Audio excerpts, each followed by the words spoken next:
තෙරුවන් සරණයි අයිබෝවන්. දහම් පාසල් අවසාන විභාග පන්තිය. අද කතා කරන්නේ අපි ශාසන ඉතිහාසයේ පොතට සහ ප්‍රශ්න පත්‍ර වලට අදාළ තොරතුරු පළවෙනි පාඩමේ තියෙන තවත් ගොඩක් වැදගත් වෙන කොටසක් තමයි අද දවසේදී අපි සාකච්ඡා කරන්නේ. ශාසන ඉතිහාසයේ පොතේ තිබුණු ගොඩක් තොරතුරු මේ වෙද්දි කතා කරලා තිනවා. ඉතින් 7 වෙනි දවසේ සාකච්ඡාවට අපි අවධානය යොමු කරමු. අපි මේ සියලුම සාකච්ඡාවන් සිදු කරන්නේ පිරිවෙන දහම් පාසල අපේ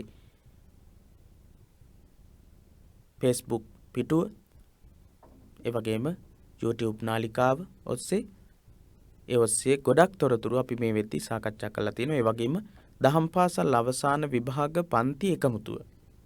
අපි හැමදෙනාගේම එකමුතුව. ඒ එකමුතුව ඔස්සේ අපි මේ සාකච්ඡාව සිදු කරනු ලබනවා. ඉතින් හැමදෙනාටම මතක් කරනවා මේ සමූහවල මේ පේජ් එකේ ක්‍රියා කරන්නේ දහම් පාසල් ගුරුවරුන්, ඒ වගේම දෙමව්පියන්, දුවදරුවන් හැමෝම මේ නිසා ඒ වගේම හාමුදුරුවන් වහන්සේලා ඒ නිසා ඉතාමත් ගෞරවාන්විත විදිහට ක්‍රියා කරන්නට කියන කාරණයක් මතක් කරන ගමන් අද දවසේ සාකච්ඡාව ආරම්භ කරමු. අපි ගොඩක් තොරතුරු මේ පාඩමේදී කතා කළා. අද දවසේ අපිට කතා කරන්නට තියෙන්නේ 12 මහා ජනපද අතරත් සඳහන් වෙන රාජ්‍යයන් කිහිපයක් පිළිබඳව ගිය සතියේ අපි කතා කළා. මගධ රාජ්‍ය සහ කෝසල රාජ්‍යයේ විශේෂත්වයේ සුවිශේෂත්වය ගැන කතා කළා. අපි සඳහන් කළා රාජ්‍යයන් 4ක් මගධ, කෝසල, වත්ස, අවන්ති කියන රාජාණ්ඩු 4 ගොඩක් වැදගත් වෙනවා කියලා. ඒ රාජාණ්ඩු 4ට සම්බන්ධ තොරතුරු වලින් මගධය සහ කෝසලයේ සම්බන්ධ තොරතුරු තමයි ගිය සතියේ කතා කළේ. අපි මේ සතියේදී කතා කරනවා ඊට පස්සේ තියෙන තොරතුරු. අපිට වැදගත් වෙන තොරතුරු කතා කරන්නට බලාපොරොත්තු වෙනවා. ඉතින් මේ කොටසේ ඉඳලා තමයි අපිට අද කතා කරන්නට තියෙන්නේ. මේ කොටසේ ඉඳලා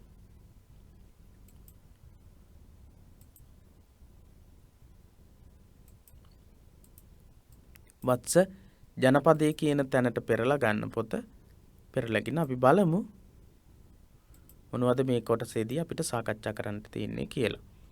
හොඳයි. කොසල් ජනපදයට උතුරින් පිහිටියේ වත්ස ජනපදයයි.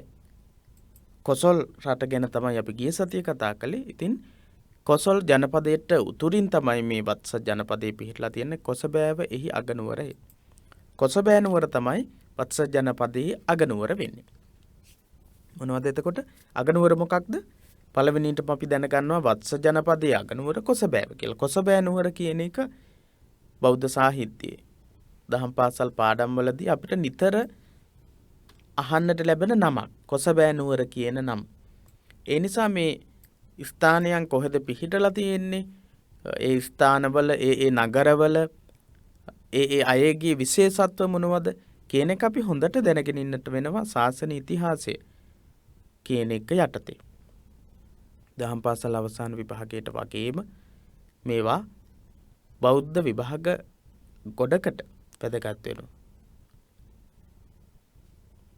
කොසබෑ නුවර තමයි අගනුවර.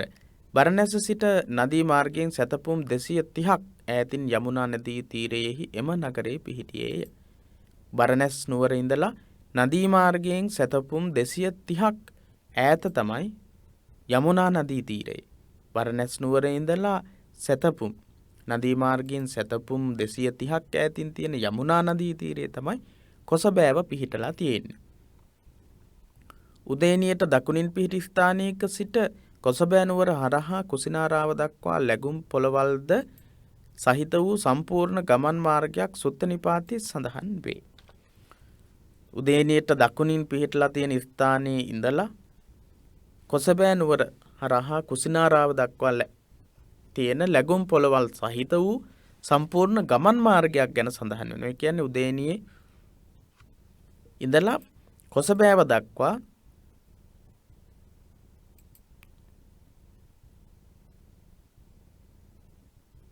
කොසබෑව හරහා කුසිනාරා නුවර දක්වා කොහොමද මේ මාර්ගය වැටිලා තියෙන්නේ? උදේනියට දකුණින් පිහිටි ස්ථානයක ඉඳලා කොසබෑ නුවර හරහා කුසිනාරා නුවර දක්වා මේ මාර්ගයේ විශේෂත්වයන් දක්වනවා ලැබුම් පොළවල් සහිතයි. ඒ කියන්නේ ගොඩක් දුර මාර්ගයක්, දිග මාර්ගයක් නිසා ලැබුම් පොළවල් නවාතැන් ගැනීමට පවා තැන් තිබුණු බව සඳහන් වෙනවා. මොකක්ද මේ මාර්ගයේ? කොසබෑ නුවර දක්වා තිබුණු මාර්ගයේ වත්ස ජනපදය හා සම්බන්ධව කතා කිරීමේදී ලැබුම් පොළවල් සහිත වූ සම්පූර්ණ ගමන් මාර්ගයක් තියෙනවා. උදේනියේ ඉඳලා කොසබෑ නුවර හරහා වැටිලා තිබුණු. එහෙනම් කොසබෑ නුවර හරහා වැටිලා තිබුණු ගමන් මාර්ගයක් තිබීම වැදගත්. මොකද නගර හරහා ගමන් මාර්ග වැටුනම ඒ හරහා විවිධ සංස්කෘතීන් කොට නැගෙනවා, විවිධ විශේෂ සිදුවීම් සිද්ධ වෙනවා. එතකොට කොසබෑ නුවර හරහා වැටිලා තිබුණා කුසිනාරා නුවර දක්වා, උදේනියේ ඉඳලා කුසිනාරා නුවර දක්වා සම්පූර්ණ ලැබුම් පොළවල් සහිත වූ වෙළඳ මාර්ගයක්. වත්ස ජනපදයෙන් බලයටපත් උදේනී රජු බුදු සමයේ වත්ස ජනපදයෙහි බලයටපත් උදේනී රජු බුදු සමයේ වැළඳ ගැනීම එහි බුදු සමයෙහි ව්‍යාප්තියට බලවත් ආධාරයක් විය. වැදගත් අදහසක් ඉදිරිපත් වෙනවා. මොකක්ද? වත්ස ජනපදයේ බලයටපත් වෙච්ච උදේනි කියන රජතුමා. වත්ස ජනපදයේ බලයටපත් වෙන උදේනි කියන රජතුමා බලයටපත් වුණාට පස්සේ ඒක ලේසියක් වුණා, පහසුවක් වුණා වත්ස ජනපදයේ තුල බුදුදහම ව්‍යාප්ත වීම සඳහා. වත්ස ජනපදයේ විශේෂත්වයන් ගැන කතා කරද්දී පළවෙනියටම අපි කතා කළා අගනුවර මොකක්ද කියලා. ඒ වගේම සීමාවන් අපි කතා කළා.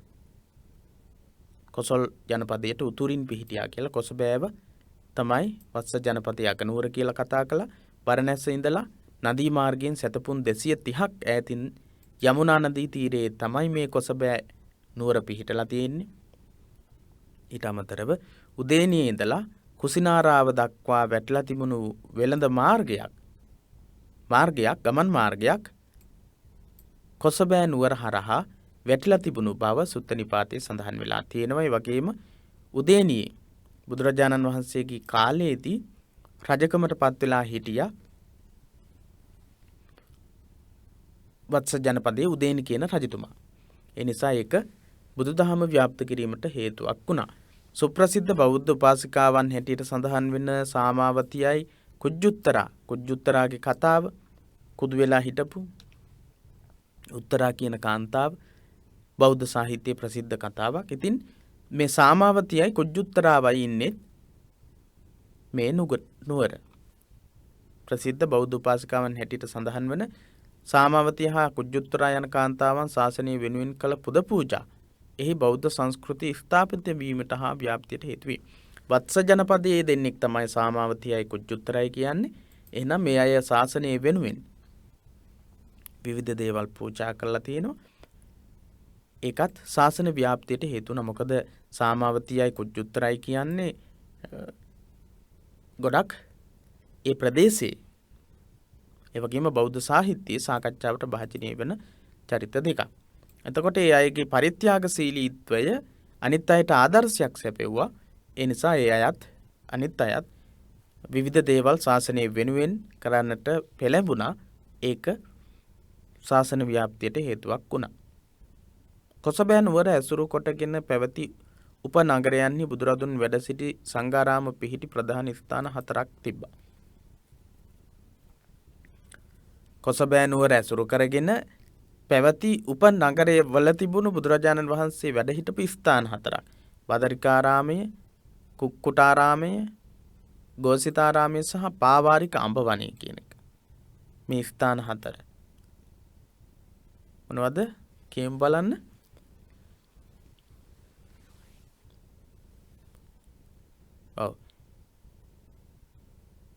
එම ආරාමයන්හි වැඩවසමින් බුදුරදුන් ප්‍රමුඛ මහා සංඝයා වහන්සේ ධර්ම ප්‍රචාරයේ යෙදුණේ. බුදුරජාණන් වහන්සේ ඇතුළු මහා සංඝරත්නය මෙන්න මේ ස්ථානවල වැඩ ඉඳිමින් තමයි ධර්මචාරිකාවේ හැසිරලා තියෙන්නේ. හොඳයි. වත්ස ජනපදය ගැන කතා කරන්නට කිව්වොත් ඔබට ප්‍රශ්නයක් අපි ලබා දෙන්නම්. වත්ස ජනපදයෙහි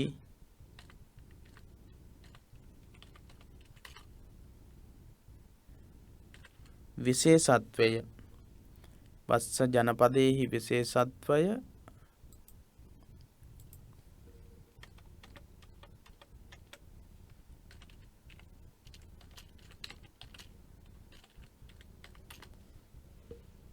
ඇතුළත් කර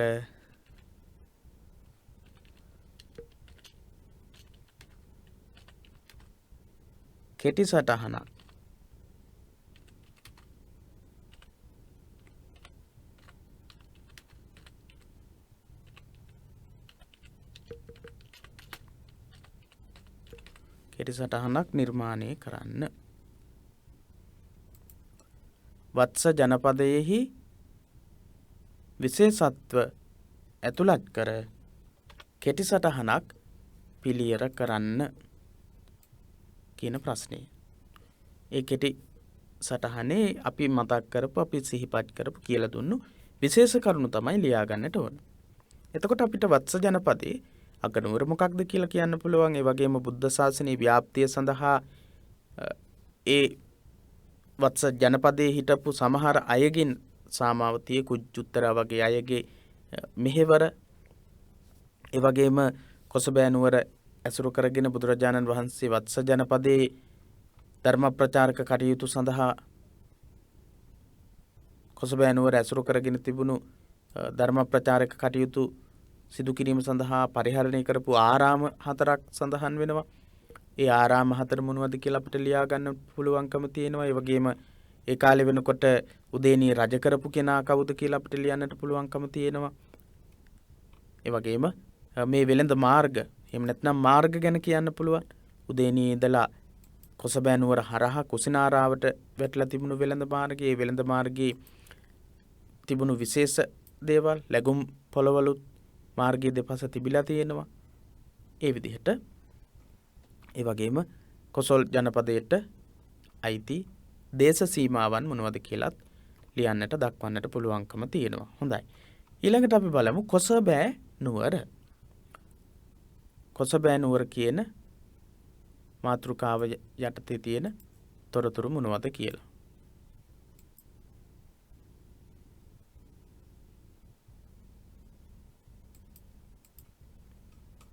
කොසබෑ නුවර බුදුරදුන් නවවන වස විසුවේ කොසබෑ නුවර ගෝසිතාරාමේ 10 වැනි වස පාරලෙය වනයේය.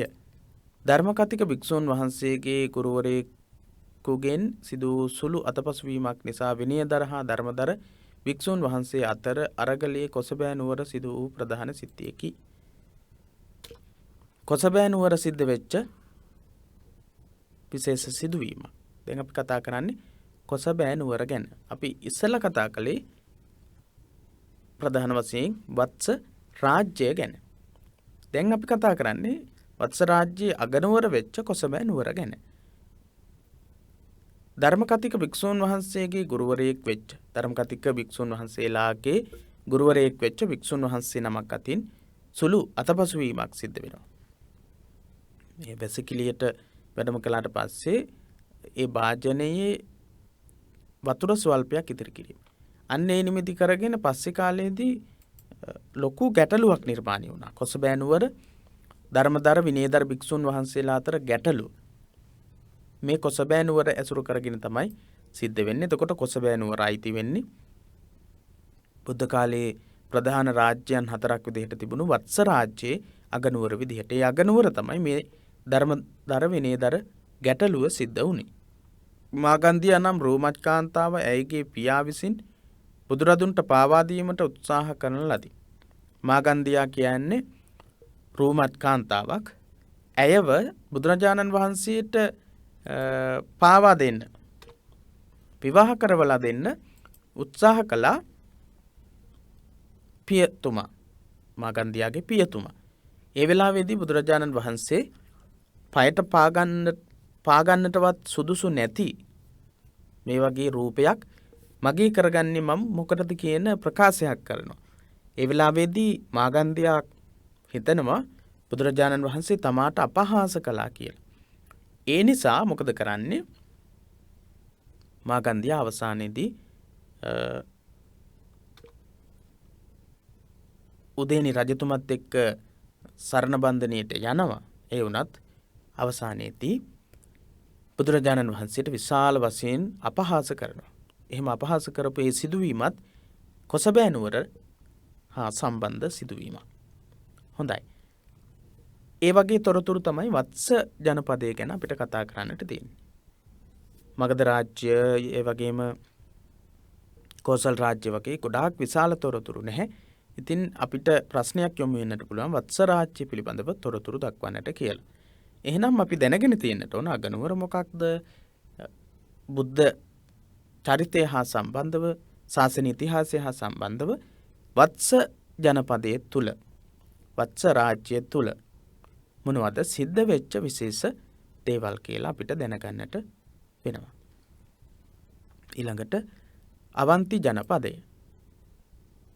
අවන්ති ජනපදය කියන තැනට අවධානය යොමු කරන්න. බුදුරදුන් දවස දක්ෂිණ භාරතයේද බුදු සමයේ ව්‍යාප්ත විය. දක්ෂිණ භාරතයේ දකුණු පැත්ත තමයි මේ අපි කතා කරන්නට අවන්ති ජනපදයේ උදාහරණයක් වශයෙන් දැක්විය හැකියි. අපි කතා කරපු තොරතුරු අතර මේක විශේෂ තොරතුරක්. ඒක තමයි දක්ෂිණ භාරතයේ ප්‍රදේශයක් වීම. අවන්තිය කියන්නේ දක්ෂිණ දකුණු පැත්තේ, භාරතයේ දකුණු පැත්තේ. වම දකුණ ওই විදිහට තියෙනවා. උතුරු ඉන්දියාව දකුණු ඉන්දියාව ඒ විදිහට තියෙනවනේ. ඉතින් දක්ෂිණ භාරතයේ තමයි මේ අවන්ති කියන ජනපදයේ තියෙන්නේ. දක්ෂිණ ජනපදයේ.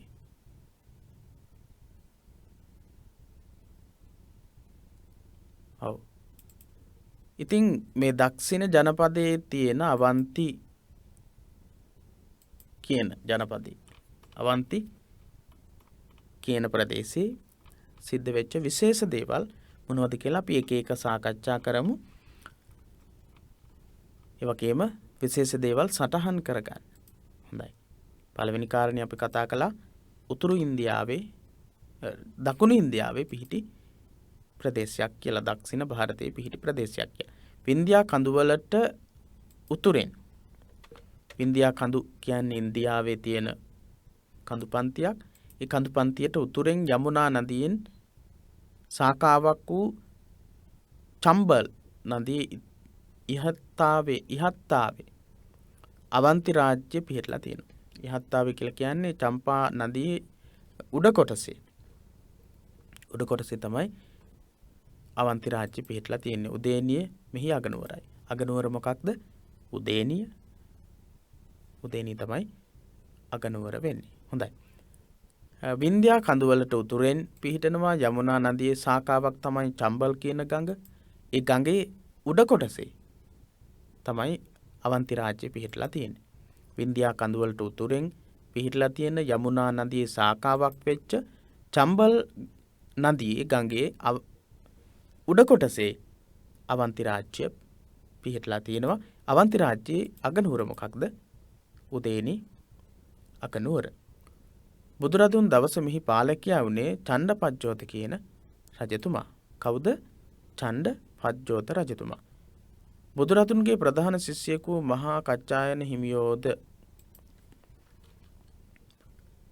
බුදුරජාණන් වහන්සේගේ ප්‍රධාන ශිෂ්‍යයෙක් තමයි මහා කච්චායන කියන හඳුරු.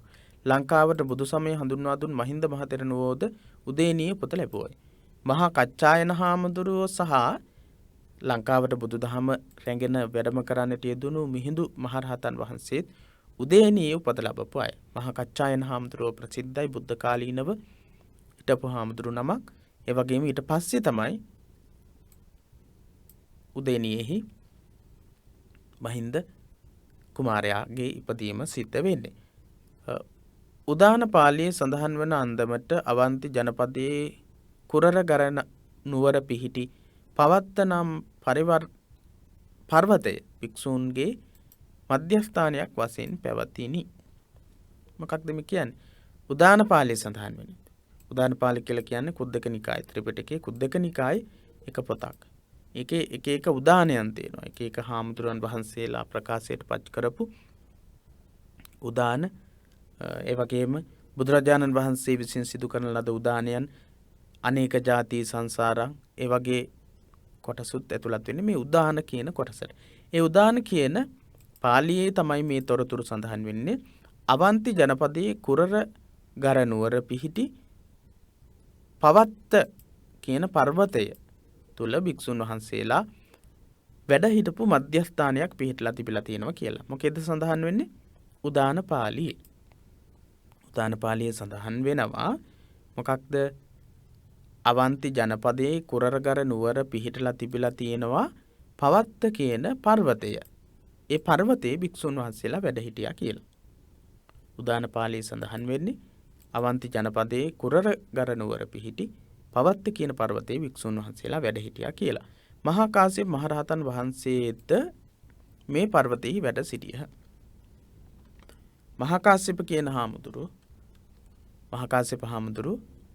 උන්වහන්සේත් මේ පර්වතයේ වැඩ ඉඳලා තියෙන හාමුදුරුවන් වහන්සේ නමක්. ගුත්තිල ජාතිකයේ සඳහන් නන්දමට අවන්තිය ප්‍රසිද්ධ වෙළඳ මධ්‍යස්ථානයකි.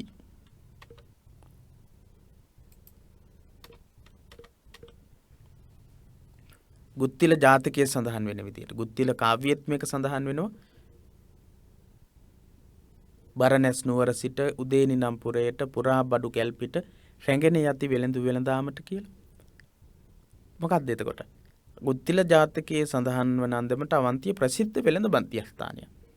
බරණැස් නුවර ඉඳලා උදේනි නම් පුරයට උදේනි කියන පුරවරයට පුරා බඩු ගැල්පිට කරත්තවල බඩු පුරවගෙන රැඟෙන යති වෙළඳු වෙළඳාමට බඩු අරගෙන යනවා කියලා ඒකේ සඳහන් වෙනවා. ඒකෙන් අපිට පැහැදිලි වෙනවා ගුත්තිල ජාතකයේ සඳහන් වෙන විදිහට අවන්තිය ප්‍රසිද්ධ වෙළඳ මධ්‍යස්ථානයක් කියලා. උදේනිය එහි වූ ප්‍රසිද්ධ නගරයකි. උදේනිය අවන්තියේ තිබුණු ප්‍රසිද්ධ නගරයක්. මේ නිසා අවන්තිය විවිධ සංස්කෘතීන්ගේ සම්මිශ්‍රණයට මධ්‍යස්ථානයක් විය. උදේනිය කියන්නේ අවන්තිය කියලා කියන්නේ විවිධ සංස්කෘතීන්ගෙන් යුක්ත වෙච්ච ප්‍රදේශයක් හැටියට තමයි සලකන්න පුළුවන්කම තියෙන්නේ. මොකද වෙළඳ මධ්‍යස්ථානයක් පිහිටලා තිබුණු නිසා. ඉසිදාසී නම් තෙරණියගේ පියා. ඉසිදාසී කියලා තෙරණින් වහන්සේ නම. ඒ තෙරණින් වහන්සේගේ පියා සිල්වත් සිටුවරයෙකු ලෙස තේර ගාථාවේ සඳහන් කරයි. ඉසිදාසී කියන තෙරණියගේ පියා සිල්වත් කෙනෙක් විදිහට අවන්තියෙහි ධර්ම ප්‍රචාරක කටයුතු වල පුරෝගාමී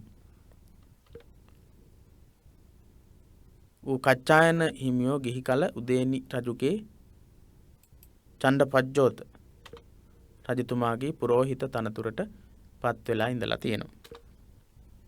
කච්චායන හාමුදුරුවෝ අපි කතා කළා. මේ කච්චායන කියන හාමුදුරුවෝ උදේනි රජතුමාගේ පුරෝහිතයා විදිහට. ඒ කියන්නේ උපදෙස් ලබා දෙන කෙනා විදිහට ඉඳලා තියෙනවා. ඊට පස්සේ තමයි පැවිදි ජීවිතයට පැවිදි භාවයට පත් වෙලා තියෙන්නේ. රජුගේ ඉල්ලීම පරිදි බුදුරදුන් උදේනියට වැඩම කරගෙන ඒමට කච්චායන බුදුරදුන් හමුවට ගියේය. කච්චායන කියන කෙනා බුදුහාමුදුරුව හම්බ වෙන්න යනවා. බුදුරජාණන් වහන්සේව උදේනියට වැඩම කරවාගෙන යන අදහසින් චණ්ඩපජ්ජෝත රජතුමා කරපු ආරාධනාවට අනුව තමයි මේ කච්චායන යන්නේ. එහිදී බුදුරදුන් වෙත පැවිදි වූ කච්චායන හිමියෝ උන්වහන්සේ සමග ධර්ම ප්‍රචාරයේ යෙදුණෝ. පැවිදි වෙනවා. උදේන රජතුමා තමයි එවන්නේ. හැබැයි ඒ වුණත් ධර්ම ශ්‍රවණය කළා පැවිදි වෙනවා. එහෙම බොහෝ සිදුවීම් අපි අහලා තියෙනවා. බුදුරජාණන් වහන්සේ සමීපයට එන බොහෝ දෙනෙක් උන්වහන්සේගේ ධර්ම ශ්‍රවණය කරලා පැවිදි වීමට ඇතුළත් වෙන අවස්ථාවන් ගැන අපි අහලා තියෙනවා. හොඳයි. දක්ෂිණ ಭಾರತයේ පැවති භූගෝලීය පිහිටීම දේශගුණය ආදී ගැන සලකන විට එහි බුදු සමය ව්‍යාප්ත කරලීම මදක් අසීරු විය.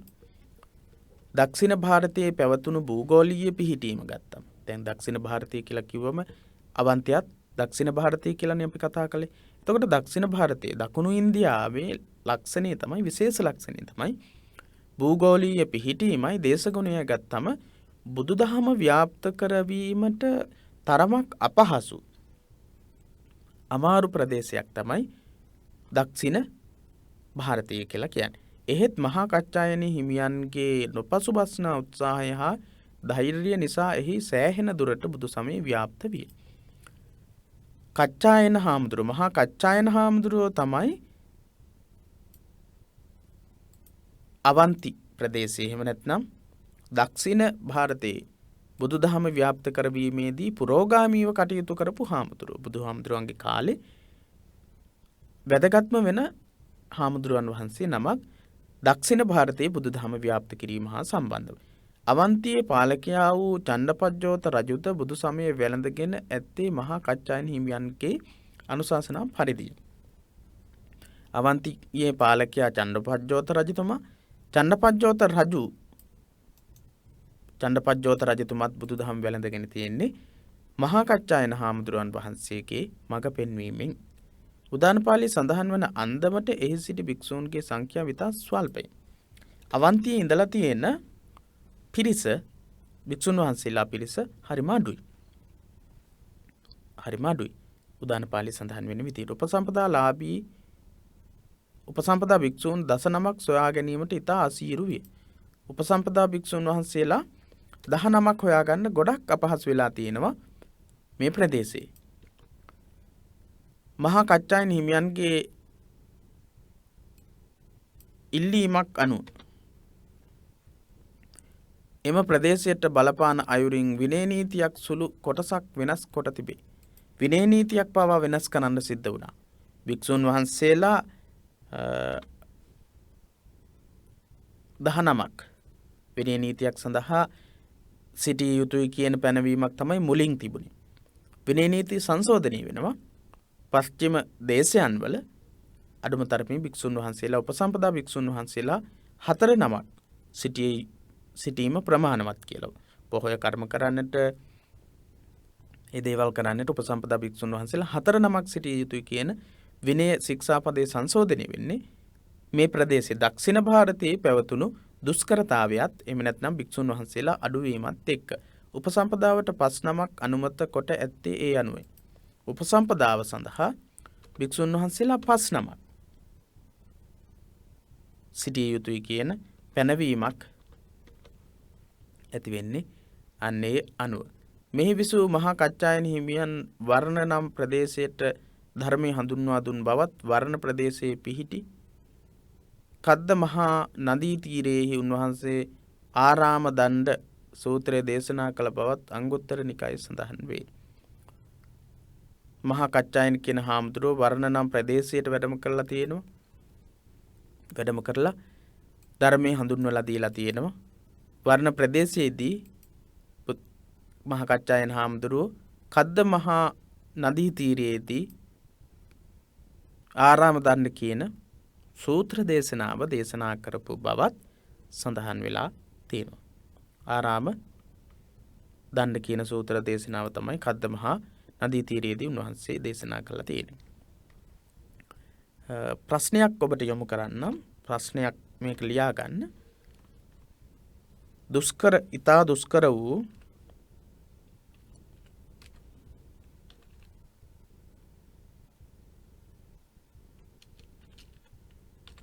ඊතා දුෂ්කර වූ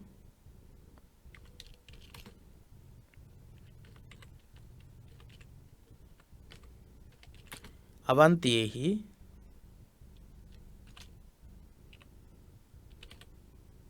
ධර්ම ප්‍රචාරක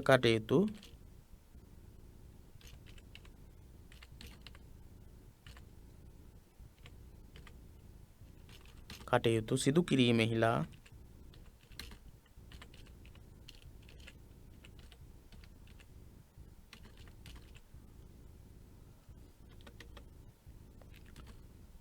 මහා කච්චායන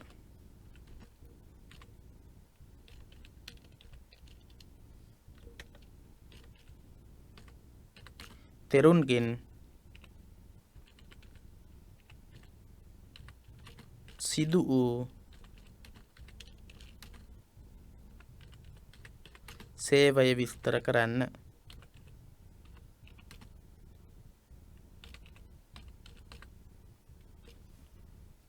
ඔව් ඉතා දුෂ්කර ප්‍රදේශයක් බව අපි සඳහන් කළා. අඩුම තරමේ විනය කටයුත්තක් කර ගැනීමට අවශ්‍ය වික්ෂුන් වහන්සේලාවත් හිටපු නැති නිසා තමයි විනය නීති පවා සංශෝධනය කරන්නට සිදු වුණේ. ඒ තරම් දුෂ්කර ප්‍රදේශයක්. භූගෝලීය පිහිටීමත් දේශගුණය අතිනුත් දුෂ්කරයි. ඒ වගේ ප්‍රදේශයක මහා කච්චායන හාමුදුරුවෝ කොහොමද ධර්ම ප්‍රචාරක කටයුතු සාර්ථක විදිහට සිදු කරගන්නට ක්‍රියා කරලා තියෙන්නේ? ඒ නිසා දක්ෂිණ ಭಾರತය තුලත් බුදුදහම ව්‍යාප්ත වීමට එක හේතුවක් වුණා කියලා තොරතුරු ගෙන හැර දක්වන්නට විස්තර කරන්නට පුළුවන්. හොඳයි. අද දවසේ අපි පමණයි සාකච්ඡා කරන්නේ. ඒ අපි කතා කරපු තොරතුරු ටිකට අදාළ වැදගත් වෙන කරුණු වලට අවධානය යොමු කරමින් ඔබ කිහිප වතාවක් මේ පාඩම නරඹන්නටත් පුළුවන්. ඒ වගේම ඒකේ තියෙන විශේෂ දේවල් ලියා ගන්නට පුළුවන්. ක්‍රියාකාරකම් වල ඔබට යෙදෙන්නට පුළුවන්. පොඩි ප්‍රශ්න නිර්මාණය කරන්නට පුළුවන්. ඒ වගේම විශේෂ කරුණු ඔබට ලස්සනට කෙටි සටහනක් විදිහට ලියා ගන්නට පුළුවන්.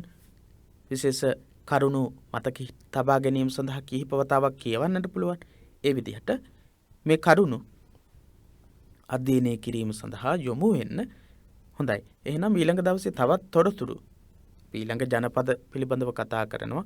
වජ්ජි ජනපදය, ඒ වගේම ශාක්‍ය ජනපදය කියන මේ ජනපදයන් පිළිබඳව සාකච්ඡා කරන්නට බලාපොරොත්තු වෙනවා. ඒ ජනපදයන් වලත් සුවිශේෂිත ලක්ෂණ, සුවිශේෂ දේවල් මොනවද කියලා අපි ඊළඟ සතියේදී කතා කරනවා. හෙට දවසේදී බෞද්ධ සංස්කෘතිය පොතට අදාළ තොරතුරු තමයි අපි සාකච්ඡා කරන්නේ. එහෙමනම් ඒ පාඩම සමගින් හෙට දවසේ හමු වීමේ බලාපොරොත්තුවෙන් අද දවසේ පාඩමෙන් සමුගන්නවා. ඔබට තෙරුවන් සරණ ප්‍රාර්ථනා කරමින්